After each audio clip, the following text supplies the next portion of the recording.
There's a version of me living in the walls. I first heard it 3 weeks after I moved in. A soft knock.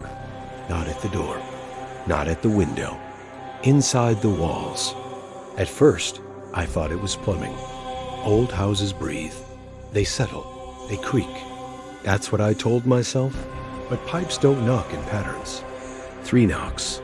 Pause. 2 knocks. Then silence. It always happened around 2:17 a.m. every night. The house was cheap. Too cheap for the neighborhood. The previous owner had left in a hurry, according to the realtor. No explanation. No forwarding address. Just gone. I didn't care. I needed the space. Needed quiet. Needed to be alone. The first time I responded, it was out of frustration. The knocking started again. 3. Pause. 2. I was exhausted. I walked to the bedroom wall and pressed my palm against the drywall. Stop. Silence. Then 3 knocks. Pause. 2 knocks, but this time from the other side of the room. I turned slowly. The opposite wall. The sound was clearer now. Closer, like someone was inside the walls. Moving, scratching, breathing. I didn't sleep that night. The next morning, I inspected the walls. No holes, no cracks, no signs of animals. But in the hallway, near the baseboard, I found something strange. Finger marks, pressed into the paint, from the inside. I told myself it was stress. Moving is stressful. New job, new city, no friends.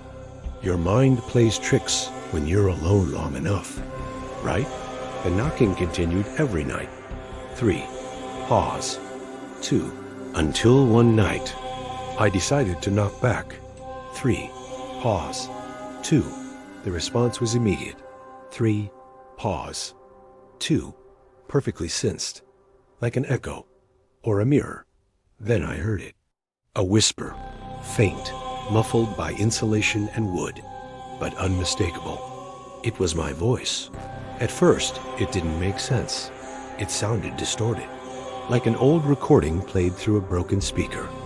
But then I made out the words. Don't. That's all it said. Don't. I stumbled back from the wall. My heart was racing. My mouth was dry. I didn't sleep for 2 days. I started hearing movement during the day, soft shuffling inside the walls, following me. If I walked into the kitchen, it shifted behind the kitchen walls. If I stood in the bathroom, I could hear faint breathing behind the mirror, always matching my position, always keeping pace. Then came the scratching, not random, intentional, like someone trying to carve through. Every morning, thin cracks appeared in the paint, long, vertical, about shoulder width apart, the exact width of my shoulders. I set up my phone to record overnight. I needed proof, needed to know I wasn't losing my mind. At 2:17 a.m., the knocking started. 3. Pause. 2.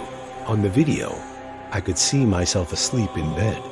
Then, my bedroom closet door slowly opened. Just a few inches. No wind. No movement from me.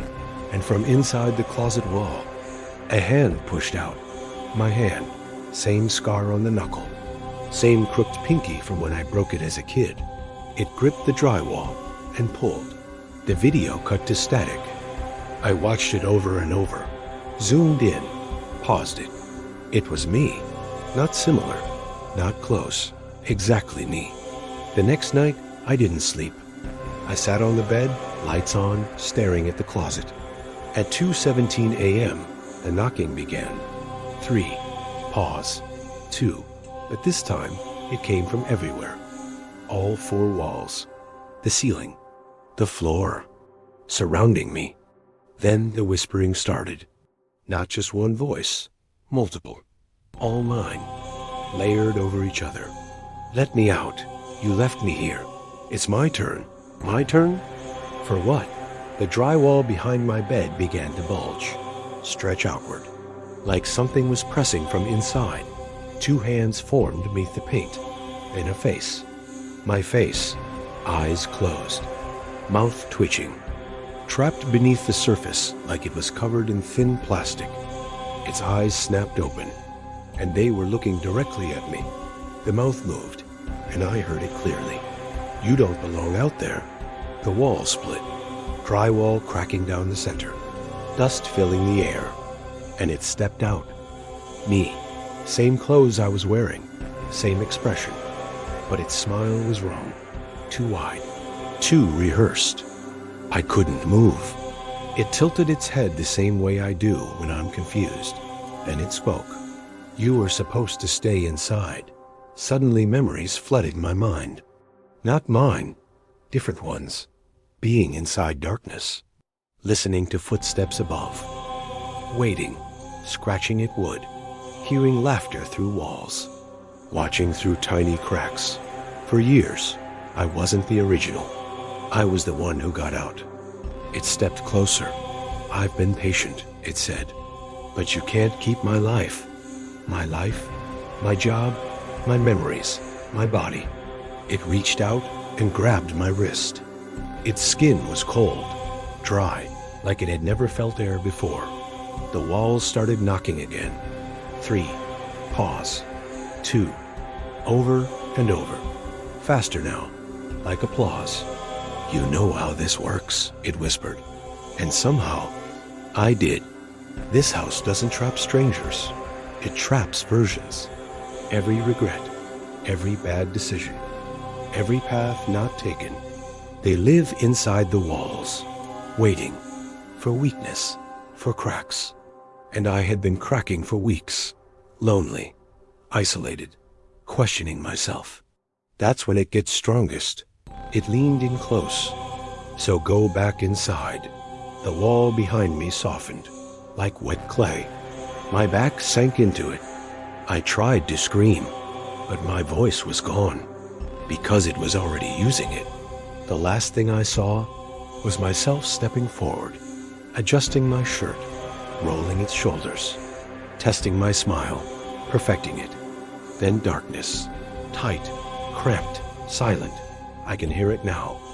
Walking around, living my life, talking to coworkers, laughing at things I would laugh at. No one suspects. Why would they? It's me. And sometimes, late at night, when the house is quiet, I knock. 3. Pause. 2. And last night, for the first time, it knocked back. Pause. Soft whisper. "There's a version of you in your walls, too. Listen closely tonight." 2:17 a.m. 3 knocks. Pause. 2.